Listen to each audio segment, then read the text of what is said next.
নমস্কার বন্ধুরা, আপনারা শুনছেন গল্প আর গল্প পৌলমীর সঙ্গে। বাংলা সাহিত্যের বিভিন্ন স্বাদের গল্প নিয়ে আমার এই উপস্থাপনা। আমার আজকের নিবেদন রীমা গোস্বামী দাস বিরচিত দ্রাক্ষাণী। ঈশ্বরের নাম নিয়ে যখন অত্যাচার হয়, তখন ঈশ্বর নিজেই অবতীর্ণ হন সেই পাপের সংহার করতে। শুরু হচ্ছে দ্রাক্ষাণী।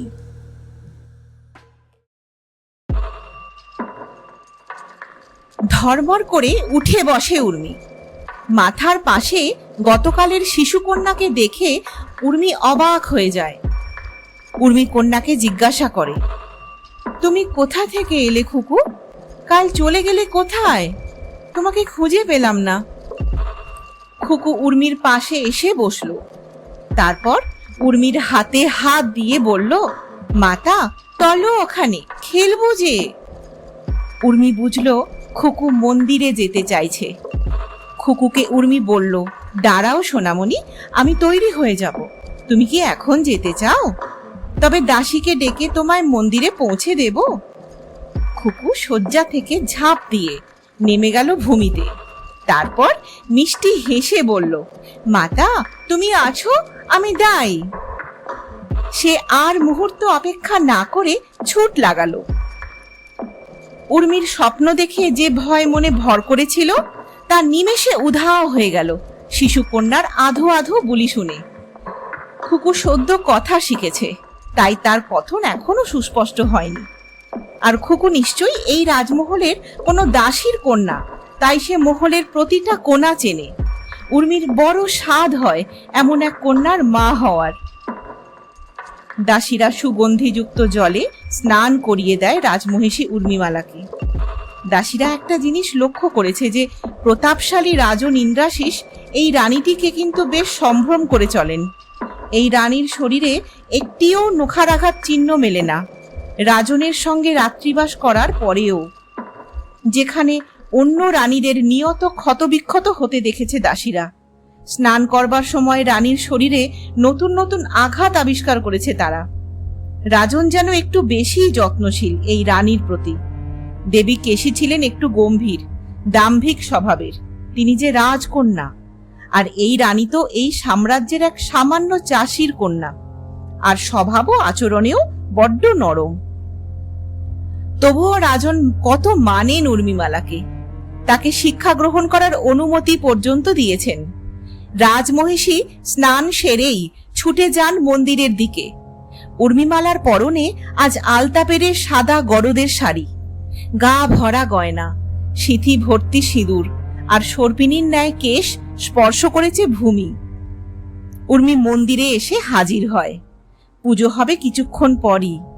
একটি পাঁঠাকে বলিপীঠের কাছে বেঁধে রাখা হয়েছে। উর্মি বলি দেখে না, তার মন খারাপ হয়ে যায়। সে মন্দিরের ভিতরে ঢুকে এদিক ওদিকে দেখে, কিন্তু খুকিকে দেখতে পায় না। উর্মি ভাবে খুকি হয়তো চলে গেছে। মা দ্রাক্ষাণীকে ভক্তি ভরে প্রণাম করে উর্মি মনে মনে মাকে বলে, মা তুমি পথ দেখিয়ে দিয়েছ আমায়, জানিয়ে দিয়েছ যে তুমি বলি গ্রহণ করো না। তবে ভোর রাতে আমি কেন ওই স্বপ্ন দেখলাম? কেন দেখলাম গর্ভবতী অবস্থায় আমি তোমার চরণে বলি যাচ্ছি? মা কেন জানি না, মনে হচ্ছে তুমি আমাকে এই সংকেতগুলো দিয়ে এমন কিছু একটা দেখাতে চাইছো বা বোঝাতে চাইছো যেটা আমি দেখেও দেখতে পাচ্ছি না। মা আদি পরাশর শক্তি, তুমি আমাকে দিশা দেখাও। আমি সব জেনে তবেই রাজনকে সত্য জানাতে পারবো। অর্ধ সত্য পেশ করার চেষ্টা করাটা বৃথা। দেবী দ্রাক্ষাণীকে উর্মি প্রণাম করার সময় ওখানে এসে হাজির হয় কুলপুরোহিত একদন্ত। তার কুটিল চোখ দুটো চেটে নেয় উর্মির যৌবনময় শরীরটি। একদন্ত মনে মনে ভাবে, আর কয়েক মাস কাটলেই এই সুলক্ষণা নারীকে বলি দিয়ে দেবী দ্রাক্ষাণীর অস্তিত্ব নষ্ট করে দেব আমি। আর বলি যাবার পর এই সুন্দর নারীর দেহ ভোগ করে এর উপরে বসে সব সাধনা করে অনন্ত শক্তির অধিকারী হয়ে অমর হয়ে যাব। একদন্তকে দেখে মাথার কাপড় দিয়ে করজোড়ে নমস্কার জানায় উর্মি। ওর মানসচক্ষু আবার নিজের অস্তিত্বের জানান দেয়। একদন্তকে দেখলেই উর্মির তৃতীয় নয়ন জাগ্রত হতে মরিয়া হয়ে যায়। কেন সেটা উর্মি জানে না। উর্মি বেশি কথা না বাড়িয়ে ফিরে আসে রাজমহলে। সকাল থেকে একবারও সে রাজনকে দেখেনি, তবে কানে আসছে যে রাজন নাকি যুদ্ধে যাবার প্রস্তুতি নিচ্ছেন।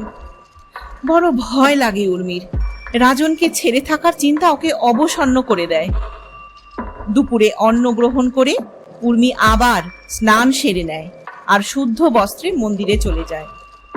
উর্মির মন পড়ে আছে ওই গুপ্ত কক্ষে, আর সেখানে যাবার উৎকৃষ্ট সময় মধ্যাহ্ন। মন্দিরে পৌঁছে এদিক ওদিক দেখে নেয় উর্মি। না, কেউ নেই এখন। ও আগের দিনের মতো পাথরের দেওয়ালে নটরাজের মূর্তির ত্রিশূলে হাত রাখতেই গোপন দরজা খুলে যায়। ধীরে ধীরে কক্ষে ঢুকে দরজার বন্ধ হবার সময় একটা চুলের কাঁটা দিয়ে উর্মি যাতে ওই পথেই আবার ফিরে আসতে পারে। আগের দিনের পুঁথি যথাস্থানে রেখে আরেকটি হাতে তুলে নেয় সে। মাকে স্মরণ করে পুঁথিটি নিয়ে আবার ফিরে আসে বাইরে।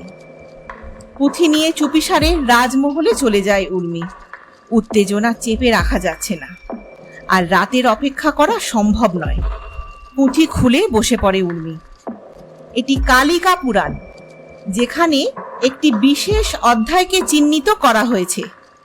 সেখানে লেখা আছে, দেবী নিজেই সবকিছু, তিনি নিজেই সর্বত্র বিরাজমান, সবকিছু মহামায়ার মায়া মাত্র। তিনি নিজেই সকল প্রাণী রূপে স্বাধীন এবং নিজেই তাদের বিধানকর্তা। সৃষ্টির সময় তিনি আত্মা শক্তি, তিনিই নিরাকার, সদাশিব হয়ে বিরাজ করেন জগতে। সাকার রূপে বিষ্ণু আর সৃষ্টির রচয়িতা ব্রহ্মা। তিনি নিজেই সৃষ্টি, তাই তার নাম প্রকৃতি। বলিদানং ততঃ পশ্চাৎ কুয়ার দেব্যাঃ প্রমোদকং মোদকৈর্গ জবরক্তং চ হবিষা তস্যে দ্রবিম তৌর্য ত্রিকৈশ্চ নিয়মৈ শঙ্করং তোষে দ্রবিম চণ্ডিকো বলিদানেন তোষয়েৎ সাধক সদা পক্ষীর কচ্ছপা গ্রাহাশ্চা গলাশ্চ বরাহকা মহিষ গধিকা শীষা তথা নববিধা মৃগা চামর কৃষ্ণসারশ্চ শশ পঞ্চানন তথা মৎস্যা সগাত্র রুধি রাষ্ট্রধা বলয়া মতা। দশম বা একাদশ শতাব্দীতে রচিত ভাগবত পুরাণে শ্রীকৃষ্ণ মানুষকে বলছেন বর্তমান যুগে অর্থাৎ কলিযুগে পশু বলি না করতে। ব্রহ্মবৈবর্ত পুরাণে ও কলিবজ্র বা কলিযুগে পশু বলি নিষিদ্ধ করা হয়েছে। আদি পুরাণ, বৃহন্নারদীয় পুরাণে, আদিত্য পুরাণে ও কলিযুগে পশু বলি নিষিদ্ধ করা হয়েছে। কালিকা পুরাণে নরবলির কথা উল্লেখ থাকলেও তা গৃহী বা সাধারণ মানুষের জন্য পাপ। আর তন্ত্র সাধনাতেও নরবলিকে উৎকৃষ্ট রূপে দেখা হয়নি, যদিও এটা দেবীকে আহ্বান জানানোর একটা খারাপ ও ভয়ঙ্কর মাধ্যম। নরবলি দানে দেবী রুষ্ট হয়েছেন বা অনেক খারাপ পরিণতি হয়েছে এমন অনেক নজির আছে। অনেকটা পড়ে ফেলে উর্মি। পদে পদে এই পাণ্ডুলিপি প্রমাণ করে দিচ্ছে এতদিন ধরে যা হয়ে আসছে তা ভুল। রাজন পাপের ভাগী হচ্ছেন এই বলিদান করে। আরো কিছুটা জানতে হবে, তারপর উর্মি সব খুলে বলবে রাজনকে। রাজনের ভুল ভাঙাটা এখন খুব দরকার। কিন্তু সন্ধ্যা হয়ে আসছে, আকাশ ধূসর রং ধারণ করেছে। রাজন চলে আসতে পারেন যখন তখন। পাণ্ডুলিপিগুলো লুকিয়ে রাখে উর্মি, তারপর দাসীদের হাঁক দেয় শৃঙ্গার করার জন্য। রাজন আসার আগেই তার জন্য সজ্জিত হতে হবে উর্মিকে। একটি দাসী এসে উর্মির কেশ শৃঙ্গার শুরু করে। গুলগুলের সুগন্ধি ধোঁয়ায় কেশ সুগন্ধিত করতে করতে রাজন এসে হাজির হয়েছেন। দাসী মাথা নিচু করে বাইরে চলে যায়। রাজন ইন্দ্রাশিস এসে দাঁড়ান উর্মির পাশে। উর্মি রাজনকে বলে, আপনি এখন? রাজকার্য শেষ হয়ে গেল? রাজন: রাজকাজ শেষ হবার নয়, মনটা ভালো নেই, তাই তোমার সঙ্গে সন্ধ্যাটুকু কাটাতে চলে এলাম। তবে মনে হয় ভুল সময় চলে এসে তোমায় বিরক্ত করলাম দেবী। উর্মি আসন থেকে উঠে দাঁড়িয়ে রাজনকে মাথা নিচু করে বলে, স্বামীন, আপনার থেকে প্রিয় এ জগতে কি আছে এই অভাগীর? আপনি এসেছেন, এ তো আমার সৌভাগ্য। আমি আপনার জন্যই শৃঙ্গার করছিলাম। রাজন উর্মির মাথায় হাত রেখে বলে, তুমি যেন দেবী দ্রাক্ষাণীর প্রতিচ্ছবি। এত সুন্দর যার রূপ, তাকে অন্তত শৃঙ্গার করতে লাগে না। তুমি এলোকেশী থেকেও সুন্দর ও দৈব রূপা। উর্মি রাজনের দিকে মুগ্ধ চোখে চেয়ে দেখে। রাজন যেন মোহময় চেহারার অধিকারী, যেন স্বয়ং কামদেব। ঋষিমুনির মতো তার দীঘল দুই চোখে চিকচিক করছে উর্মির জন্য প্রেম। কালো কোকড়ানো চুল, পুরু গোঁফ, আর হাসলে মুক্তার মতো দন্তরাজি। উর্মির মুখ থেকে ফসকে বেরিয়ে আসে, রাজন, আপনি কি করে এত সুন্দর? আপনি দেবরাজ ইন্দ্রর আশীর্বাদ নয়, যেন স্বয়ং দেবরাজ ইন্দ্রের অংশ। রাজন হাসিতে ফেটে পড়েন উর্মির কথা শুনে। তিনি উর্মিকে গবাক্ষের সামনে এগিয়ে নিয়ে যান। ওখানে গিয়ে নিজে আসন গ্রহণ করেন ও উর্মিকে সস্নেহে নিজের জঙ্ঘায় উপবিষ্ট করেন। উর্মিকে রাজন বলেন, আমি সাধারণ নরমাত্র উর্মি, আমাকে আমার মাতা এই নাম দান করে গেছেন। দেবরাজ ইন্দ্রের সঙ্গে আমাকে তুলনা করে আমাকে কুণ্ঠিত করো না দেবী। তুমি তো গুরুর কাছে শিক্ষা গ্রহণ করছো, তো জানতে পারলে মানব দেহের গঠনের তাৎপর্য কি? উর্মি: না রাজন, এখনো জানা বাকি আছে। তবে আপনি আমার স্বামী, তাই আপনি আমার পরম গুরু। আপনি না হয় আমায় শিখিয়ে দিন। রাজন বলেন, ঠিক আছে, তা দেব, তবে গুরুর কিন্তু গুরুদক্ষিণা লাগবে। উর্মি জানে রাজ চক্রবর্তীর গুরুদক্ষিণা কি হতে পারে। সে লজ্জায় আরক্ত হয়ে যায়। রাজন বলেন, মানুষের দেহ গঠনে যা যা আছে তা মোট 24 প্রকার। পঞ্চ জ্ঞানেন্দ্রিয় অর্থাৎ চোখ, নাক, কান, মুখ আর ত্বক। পঞ্চ কর্মেন্দ্রিয় হস্ত, পদ, বাক, পায়ু, উপস্থ। পঞ্চতত্ত্ব বা পঞ্চভূত অর্থাৎ জল মানে তরল পদার্থ, বায়ু অর্থাৎ বায়বীয় পদার্থ, পৃথ্বী অর্থাৎ কঠিন পদার্থ, আকাশ হলো স্থান, অগ্নি অর্থাৎ শক্তি। পঞ্চতন্মাত্র রূপ, রস, গন্ধ, স্পর্শ, বাক। 3টি গুণ, সত্ত্ব, রজ আর তম। আর সবকিছুর উপর হলো আত্মা। ধর্ম তোমাকে উপায় বলবে, পথ দেখাবে, কিন্তু কখনো কিছু করতে বাধ্য করবে না। এই তো রাজন উর্মির সঙ্গে মন খুলে কথা বলছেন। এটাই সুযোগ রাজনকে একটু একটু করে ইঙ্গিত দেবার। উর্মি রাজনকে বলল, আপনি যে তবে রাজধর্মর নাম করে বছর বছর আপন মহিষীদের প্রাণ নিয়ে নিজেকেই ক্ষতবিক্ষত করছেন, অথচ শাস্ত্র তো আপনার করাগত। রাজন, আমি সামান্য নারী, আপনার চরণের দাসী মাত্র। তবুও এক অর্ধাঙ্গিনী হিসাবে বলি, রাজধর্ম সর্বদা ন্যায়ধর্ম হয় না। রাজধর্ম রাজত্ব, রাজ সিংহাসন ও রাজনের নিরাপত্তা সুনিশ্চিত করা তৎপরের প্রজার কল্যাণ সাধন। রাজন ইন্দ্রাশিস বললেন, প্রিয়ে, ন্যায়ধর্ম অবলম্বন করতে গেলে যে রাজসিংহাসন সর্বদা সুরক্ষিত রাখা সম্ভব হয় না। আর তুমি এই প্রসঙ্গে কি বোঝাতে চাও প্রিয়ে? উর্মি রাজনের বুকে মাথা রেখে বলল, রাজন, অপরাধ নেবেন না। রাজা যদি সম্যক বুঝতে পারেন কোনো নির্দিষ্ট ব্যক্তি দ্বারা তার অনিষ্ট সাধন হচ্ছে বা সম্ভব, সেই ব্যক্তি আয়ুধ তুলে নেবার আগেই রাজন তাকে হত্যা করবেন। এটাও কিন্তু রাজধর্ম। রাজন, আপনি কেবলমাত্র কোনো অঞ্চলের রাজা নন, আপনি রাজ চক্রবর্তী সম্রাট, আর আপনি সাধারণ রাজ্য নিয়ম নীতির ঊর্ধ্বে বিরাজ করেন। ইন্দ্রাশিস অনুধাবন করতে পারেন রাজমহিষীর স্পষ্ট ইঙ্গিত কার দিকে, কিন্তু কেন তিনি ভাবছেন যে কুলপুরোহিত একদন্ত রাজনের ক্ষতি সাধন করতে চাইছেন? রাজন চিন্তান্বিত হয়ে পদচারণা করতে লাগলেন। দিন ক্রমে ফুরিয়ে আসবে, হাতে মাত্র 10টা মাস আছে। অথচ আগামী দিনে যুদ্ধে যাবেন রাজন, কবে ফেরা হবে তার ঠিকানা নেই। সন্ধ্যা শেষ হয়ে রাত্রি নামছে, বাইরে পাখিদের কলতান থেমে আসছে, কিন্তু উর্মিমালার প্রেমের যে জলোচ্ছ্বাস রাজনের অভ্যন্তরে জেগে আছে, তাতে উর্মিকে রক্ষা না করতে পারলে এই দুশ্চিন্তা থেকে মুক্তি নেই। রাজনের কাছাকাছি আসায় একটা মদিরতা আছে, সেটা রন্ধে রন্ধে অনুভব করতে পারে উর্মি। এ যেন শক্তির সঙ্গে শক্তির মিলন।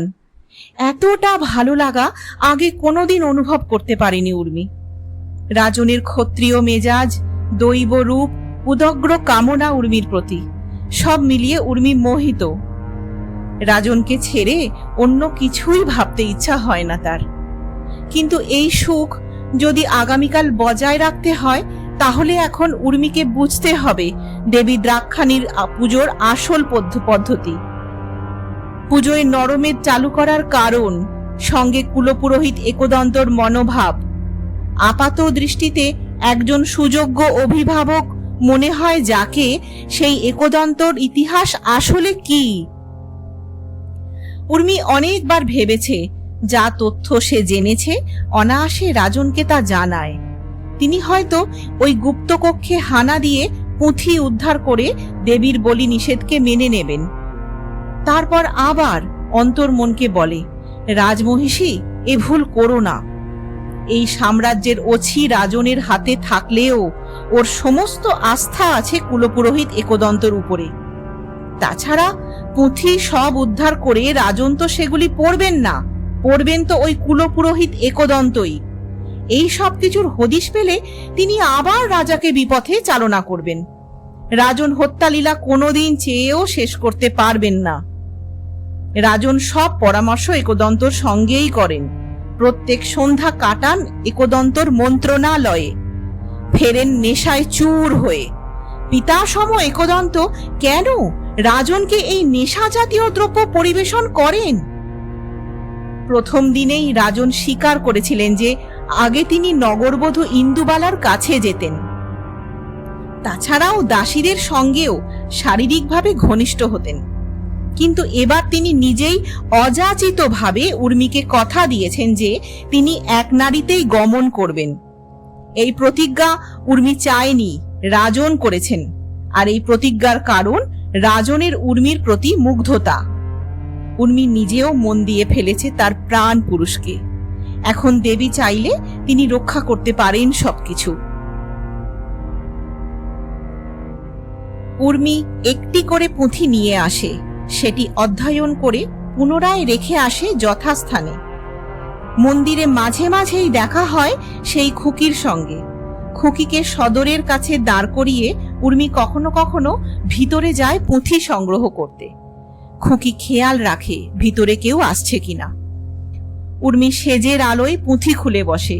পুঁথিতে দেবনাগরী ভাষায় মন্ত্র লিপিবদ্ধ করা হয়েছে। সেই মন্ত্রের অর্থ, দেবী বলছেন, আমি একাদশ রুদ্র, অষ্টবসু, দ্বাদশ আদিত্য এবং বিশ্ব দেবতা রূপে বিচরণ করি। আমি মিত্র ও বরুণকে উভয়কে ধারণ করি। আমি ইন্দ্র ও অগ্নি এবং অশ্বিনী কুমার দ্বয়কে ধারণ করি। আমি দেবশত্রহস্তা, সামে দেবকে, ত্বষ্টা নামক দেবতাকে এবং পূষা ও ভগ নামক সূর্যোদয়কে ধারণ করি। উত্তম হবিযুক্ত উপযুক্ত হবি দ্বারা দেবগণের তৃপ্তি সাধনকারী এবং বিধিপূর্বক স্বামীর সপ্রস্তুতকারী যজমানের জন্য যন্ত্রফলরূপ ধনাদি আমি বিধান করি। আমি সমগ্র জগতের ঈশ্বরী, উপাসকগণের ধনদাত্রী, পরম ব্রহ্মকে আত্মাকে হইতে অভিন্ন রূপে সাক্ষাৎকারিণী। অতএব যজ্ঞাগণের মধ্যে আমি সর্বশ্রেষ্ঠা। আমি প্রপঞ্চরূপে বহুভাবে অবস্থিতা ও সর্বভূতে জীবরূপে প্রবিষ্ঠা। আমাকেই সর্বদেশে সুরনরাদি যজমানগণ বিবিধভাবে আরাধনা করে। আমারই শক্তিতে সকলে আহার ও দর্শন করে। মাস প্রশ্বাস আদি নির্বাহ করে এবং উক্ত বিষয় শ্রবণ করে। যাহারা আমাকে অন্তর্যামিনী রূপে জানে না, তাহারাই জন্ম মরণাদি ক্লেশ প্রাপ্ত হয় বা সংসারে হীন হয়। হে কীর্তিমান সখা, আমি তমকে শ্রদ্ধানসভ্য ব্রহ্মতত্ত্ব বলিতেছি, শ্রবণ করো। দেবগণ ও মনুষ্যগণের প্রার্থিত ব্রহ্মত্ব আমি স্বয়ং উপদেশ করিতেছি। আমি ঈদৃশ ব্রহ্মস্বরূপিণী। আমি যাহাকে যাহাকে ইচ্ছা করি তাহাকে তাহাকেই সর্বশ্রেষ্ঠ করি। আমি কাহাকে ব্রহ্মা করি, কাহাকে ঋষি করি এবং কাহাকেও বা অতি ব্রহ্ম মেধাবান করি। ব্রাহ্মণ বিদ্বেষী হিংস্র প্রকৃতি ত্রিপুরাসুর বধার্থ রুদ্রের ধনুকে আমি জ্যা সংযুক্ত করি। ভক্তজনের কল্যাণার্থে আমি যুদ্ধ করি এবং স্বর্গে ও পৃথিবীতে অন্তর্যামিনী রূপে আমি প্রবেশ করিয়াছি। আমি সর্বাধার পরমাত্মার উপরে দুরাকেকে প্রসব করিয়াছি। বুদ্ধিবৃত্তির মধ্যস্থ যে ব্রহ্ম চৈতন্য, উহাই আমার অধিষ্ঠান। আমি সুরাদি সমস্ত লোকে সর্বভূতে ব্রহ্মরূপে বিবিধভাবে বিরাজিতা। আমি মহামায়া মায়াময় দেহ দ্বারা সমগ্র দুলাকে পরিব্যাপ্ত আছি। আমি ভূরাদি সমস্ত লোকে সর্বভূত সৃষ্টি করিয়া বায়ুর মতো স্বচ্ছন্দে উহাদের অন্তরে বাহিরে সর্বত্র বিচরণ করি। যদিও স্বরূপত আমি এই আকাশের অতীত ও পৃথিবীর অতীত অসঙ্গ ব্রহ্মস্বরূপিণী, তথাপি স্বীয় মহিমায় এই সমগ্র জগৎরূপ ধারণ করিয়াছি। উর্মি পড়তে পড়তে কপালে তীব্র যন্ত্রণা অনুভব করে। উর্মি দেখে পুঁথির উপরে টপ টপ করে গড়িয়ে পড়ছে লোহিত ধারা। উর্মির শীত দ্বারা বেয়ে নেমে আসে শীতল ধারা। ওর ত্রিনয়ন আজ সর্বাঙ্গভাবে ফুটে উঠেছে কপাল ফুঁড়ে। এতদিন যা সংকেত দিত তা আজ প্রকাশ্যে। উর্মি ভাবে, এবার কি হবে? তবে কি দেবী দ্রাক্ষাণীর পুঁথি এভাবে চুরি করে এনে অধ্যয়ন করার ফল ভোগ করতে হলো? ফুঁড়ে উঠল ত্রিনয়ন। উর্মি খুব ভয় পেয়ে পুঁথি গুটিয়ে লুকিয়ে রেখে দেয়। শয্যায় রাজন নিদ্রিত। তিনি ঘুম ভেঙে উর্মির এই অদ্ভুত লক্ষণ দেখলে কি করবেন এটা ভেবেই ভয় পায় উর্মি।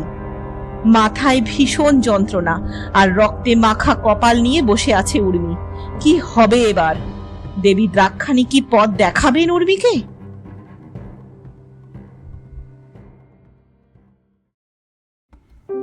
শুনছিলেন রীমা গোস্বামী দাসের লেখা জনপ্রিয় উপন্যাস দ্রাক্ষাণী, পঞ্চম পর্ব। পরবর্তী কাহিনী জানার জন্য শুনতে থাকুন গল্প আর গল্প পৌলমীর সঙ্গে। শেষ হলো দ্রাক্ষাণীর পঞ্চম পর্ব।